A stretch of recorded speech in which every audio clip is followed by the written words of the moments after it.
هەفتەی داهاتوو وەرزی شاعیران دەست پێ دەکات و لە هەولێریش لە گەڕەکێک 19 خانووی هاوشێوە بە تەنیشتیەکەوە دروست کراون. سڵاوتان لەبێت. دووشەمەی داهاتوو بە کۆتایی هاتنی ڕۆژە درێژ و گەرمەکانی هاوین و وەرزی شاعیران و عشق کە وەرزی پاییزە دەست پێ دەکات.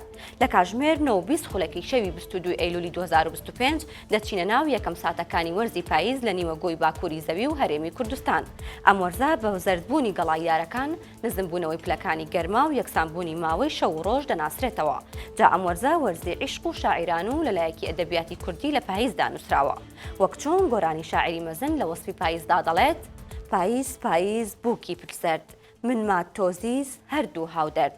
ئەم وەرزە کە بە 89 ڕۆژ و 20 کاتژمێر و 43 خولەک بە کورتترین وەرزی ساڵدا دەنرێت، ئەمەش ماڵاوایی لە گەرما دەکەین و سروشت بەرەو ئارامی و زستان دەبات.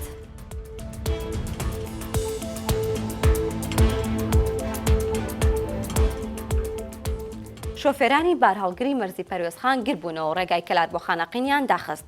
کێشەی ئەوان ئەوەیە ڕێگایان پێ نادرێت لە خانەقینەوە بچنە ناوچەکانی خوار و عێراق. بۆ ئەوە دەبێت لە سلێمانیەوە بچنە کەرکووک و لە بازگەی چیمەن بە 1000 حاڵ نەجاتیان دەبێت. سالار حەمید یەکێک لە شۆفێرانی بارهەڵگرەوە بۆ 964 قسەی کردووتی: معقول نییە ئێمە بمانەوە بچینە شارەکانی عێراق دەرگای خانەقینمان لەسەر دابخەن کە نزیکتر و ئاسانترە، بەڵام 400 کیلۆمەتر ببڕین و بچینە بازگەی چیمەن لە کەرکووکەوە داخڵ ببین.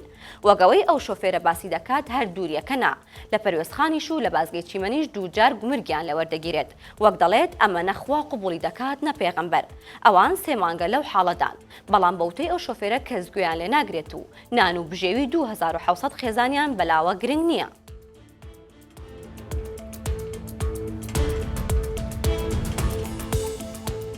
لە دیمەنێکی دەگمەندا لە هەولێر کۆڵانێک هەیە کە 19 خانووی سپی لە هاوشێوەی لە خۆ دەگرێت. خانوەکان لەسەر ئەرکی خاوەنەکانیان دروستکراون و هەمویان خزم و کەسی یەکترن.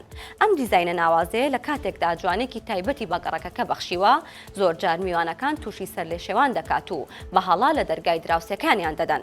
دانیشتوانی گەڕک بە وردەکاری بچووک و وەک شێوازی دانانی گڵۆپ و کەلوپەلی ماڵەکانیان دایان ناسنەوە.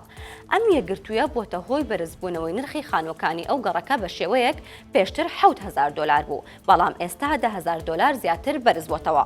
خانوەکە جگە لە دیزاینە سەرنجڕاکێشەکانیان، یەکگرتووی و هاوکاری و پتەوی خزمەتیش دەگێڕێتەوە، چونکە خانوەکانیان و شۆستە و شەقامەکانیان لەسەر ئەرکی خۆیان و بە هاوکاری یەکتر دروست کردووە.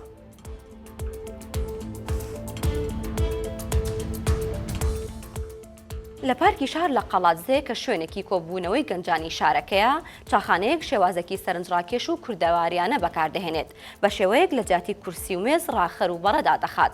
خاوەنی چایخانەکە بۆ 964 باسی بیرۆکەکەی کرد و دەڵێت ئامانجی سەرەکی لەم کارە دابینکردنی شوێنێکی ئاسوودەتر و ئارامترە بۆ میوانەکانی، چونکە زۆرێک لە خەڵکی حەز دەکەن چوارمشقی دابنیشن نەک لەسەر کورسی بمێننەوە.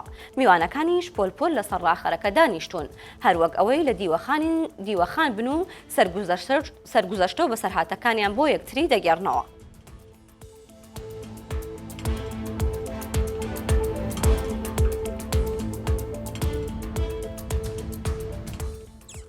باڵە بەڕێزان سەرنجتان بۆ هەواڵێکی تر ڕاکێشم لە ماڵپەڕی 964 ئەویش ئەوەیە وەکەزانین ئاکرێ بە پایتەختی نەورۆز ناسراوە. لە نەورۆزدا خەڵکانێکی زۆر سەردانی ئاکرێ دەکەن، بەڵام لەگەڵ ئەوەشدا ئاکرێ بە هەنجیرە تایبەتەکەی ئەناسرێتەوە.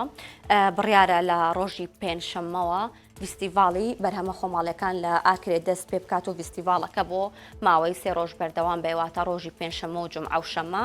ڕۆژی پێنجشەممە لە کاتژمێر 12 فیستیڤاڵەکە دەست پێ دەکات. لەناو فیستیڤاڵەکە هەنجیر و سەرجەم بەرهەمە خۆماڵیەکان لەوێ دەست دەکەوێت. هەواڵەکانم پێشکەشکردن هەر شادن.